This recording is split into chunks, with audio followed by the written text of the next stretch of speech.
Hello everyone, स्वागत है आपका मेरे चैनल पर। इस चैनल पर आप इंग्लिश स्टोरीज से रिलेटेड वीडियोस देखते हैं जिसमें कि इंग्लिश स्टोरीज का हिंदी में अनुवाद करना सिखाया जाता है। इसके साथ ही स्टोरी को रीडिंग डालना और इंग्लिश वर्ड्स के करेक्ट प्रोनाउंसिएशन के बारे में भी आप इस चैनल के थ्रू सीखते हैं। और जो मैं स्टोरी लेकर आती हूँ इसमें जो वर्ड्स यूज़ हुए होते हैं वो एडवांस्ड लेवल के होते हैं जो कि डेली बेसिस के लिए बहुत ही यूज़फुल हैं एंड स्पोकन के लिए तो बहुत ही इम्पॉर्टेंट है। तो आप स्टोरी को बिल्कुल ध्यान से देखिएगा। इसमें जो भी वर्ड्स यूज़ हुए हैं, अगर आपको उनमें से कुछ ऐसे वर्ड्स मिले जो आपके लिए न्यू हो तो आप उसे नोट डाउन कर सकते हैं और अपने वर्ड स्टॉक को भी बढ़ा सकते हैं। तो सबसे पहले अगर आप इस चैनल पर न्यू हैं, मेरी वीडियो को पहली बार देख रहे हैं तो मेरे चैनल को सब्सक्राइब कर लीजिए और जो बेल का आइकन दिख रहा है उसे भी प्रेस कर दीजिए ताकि मेरी आने वाली वीडियोस का नोटिफिकेशन आप तक पहुंच जाए। तो इस चैनल पर मैं short stories, long stories and informative videos लाती रहती हूँ। तो मेरे चैनल से ज़रूर जुड़ें ताकि आपको भी इंफॉर्मेटिव वीडियोस मिलती रहें। तो चलिए स्टार्ट करते हैं आज का यह इंटरेस्टिंग स्टोरी। आज का जो स्टोरी है ये एक शॉर्ट स्टोरी है, बहुत ही इंटरेस्टिंग है। So let's begin the story. आज की स्टोरी का टाइटल है जॉयस कैप। जॉय एक लड़की का नाम है। जॉयस यानी कि जॉय का, कैप यानी कि टोपी, यानी जॉय का टोपी या जॉय की टोपी। Everyone smiled or laughed at poor Joy whenever they passed him. Everyone का अर्थ होता है हर कोई, smiled यानी मुस्कुराता था और का अर्थ होता है या, laughed यानी कि हंसता था,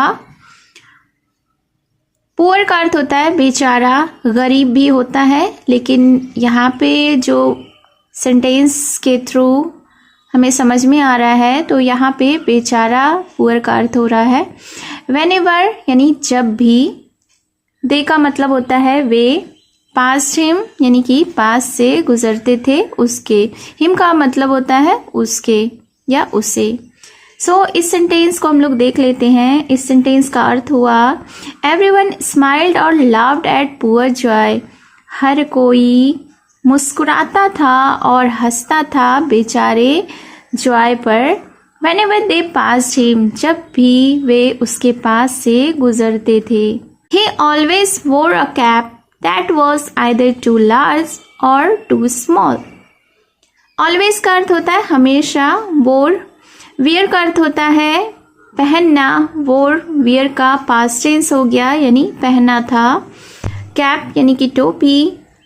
आइदर का अर्थ होता है दोनों में से एक, या तो यह या तो वह। टू का अर्थ होता है भी या बहुत। लार्ज यानी कि बड़ा, स्मॉल यानी छोटा। तो इस सेंटेंस को हम लोग देखते हैं। ही ऑलवेज वोर अ कैप, वह हमेशा ही एक टोपी पहनता था। That was either too large, या तो वह बहुत बड़ा होता था, और टू स्मॉल या तो बहुत छोटा। Either it fell over his eyes and he had to push it back constantly, or it was balanced on the top of his head. Either का मतलब तो आप समझ ही गए। Over का मतलब होता है ऊपर, eyes यानी कि आँख, push का अर्थ होता है धकेलना, back यानी कि पीछे, constantly का अर्थ होता है लगातार, continue लगातार, ठीक है। बैलेंस यानी कि संतुलित, बैलेंस यानी संतुलित था। टॉप यानी कि शीर्ष, हेड यानी कि सिर, रेडी यानी तैयार, फॉल ऑफ यानी गिरने के लिए, ठीक है। तो इस सेंटेंस को हम लोग देखते हैं। Either it fell over his eyes, या तो यह उसकी आंख पर गिरता था, and he had to push it back constantly, उसे इसे लगातार पीछे धकेलना पड़ता था। और it was balanced on the top of his head, या यह उसके सिर के शीर्ष पर संतुलित था। रेडी टू फॉल ऑफ यानी गिरने के लिए तैयार। तो इस सेंटेंस को हम लोग एक बार फिर से देखते हैं कि जॉय जो भी टोपी पहनता था वह या तो बहुत छोटा होता था या तो बहुत बड़ा, और वह टोपी उसकी आंखों पर गिरता था और उसे वह लगातार पीछे की तरफ धकेलता था, और या तो उसके शीर्ष पर यानी उसके सिर के शीर्ष पर वह टोपी संतुलित था, फिर से गिरने के लिए तैयार। Old granny Madison watched him and felt very sorry for him as she was knitting. Old यानी बूढ़ा या बूढ़ी, ग्रैनी का अर्थ होता है दादी, तो यहाँ पे बूढ़ी दादी हुआ, ओल्ड ग्रैनी मतलब बूढ़ी दादी। मेडिसन नाम है बूढ़ी दादी का। वॉच का अर्थ होता है देखना, यहाँ पे वॉच्ड है, चूँकि स्टोरी पास्ट टेंस में होता है इसलिए यहाँ पे वॉच्ड वर्ब का दूसरा रूप यूज़ किया गया है। हिम का अर्थ उसे, फेल्ट यानी कि महसूस करना, सॉरी यानी दुख, नीटिंग का अर्थ होता है बुनाई करना। ठीक है, तो इस सेंटेंस को हम लोग देख लेते हैं।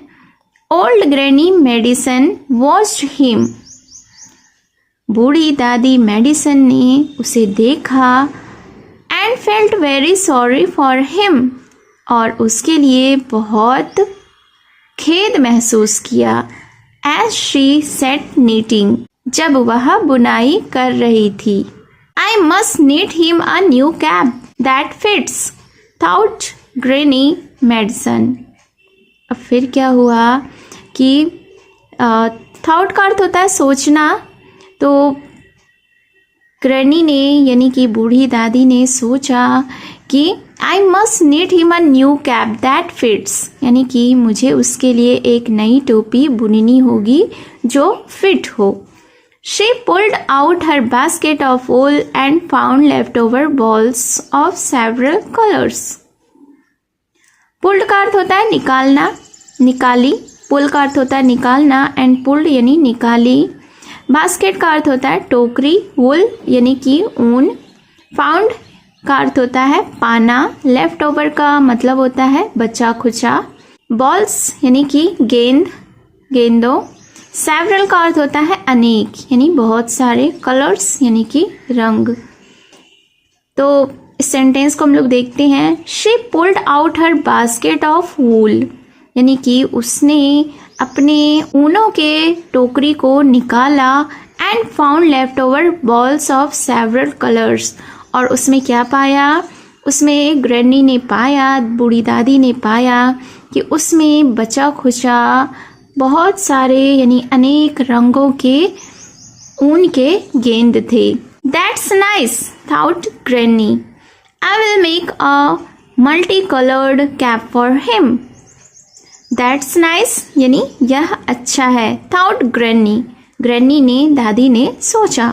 I will make a multicolored cap for him. Multicolored का अर्थ होता है रंग बिरंगा या बहुरंगा भी कह सकते हैं, जिसमें बहुत सारे रंगों को यूज़ किया हो उसे मल्टी कलर्ड कहते हैं। तो I will make a multi coloured cap for him, यानी मैं, ग्रैनी ने सोचा जब उसने बूढ़ी दादी ने उस टोकरी में, ऊनों की टोकरी में रंग बिरंगे बचे खुचे ऊनों के गोलों को, गेंदों को पाया, तो फिर बूढ़ी दादी ने सोचा कि यह अच्छा है, और फिर उसने आगे सोचा कि मैं उसके लिए एक रंग बिरंगी टोपी बनाऊंगी। Then he can wear it with anything, और तब यह उसे किसी भी चीज के साथ पहन सकेगा। And 3 days later granny called Joy and presented him the cap, और फिर 3 days later यानी कि 3 दिन के बाद, लेटर का अर्थ होता है बाद, तो 3 दिन के बाद ग्रैनी कॉल्ड जॉय, ग्रैनी ने जॉय को बुलाया, कॉल्ड यानी कि बुलाया, and presented him the cap, और प्रेजेंटेड का अर्थ होता है प्रस्तुत करना, सामने देना। तो फिर क्या हुआ कि जब ग्रैनी ने जॉय को बुलाया और फिर उसके सामने टोपी को प्रस्तुत किया, यानी जॉय को दिया। Joy was so thrilled to have a cap that fit that now he never takes it off. Thrilled का अर्थ होता है रोमांचित होना। सो थ्रिल्ड यानी बहुत रोमांचित हुआ। नेवर यानी कभी नहीं। Joy was so thrilled to have a cap. Joy बहुत रोमांचित हुआ टोपी को पाकर। That fit that now he never takes it off. और इतना फिट कि अब वह इसे कभी नहीं उतारता। Now everyone smiles at him. अब हर कोई उसे देखकर मुस्कुराता।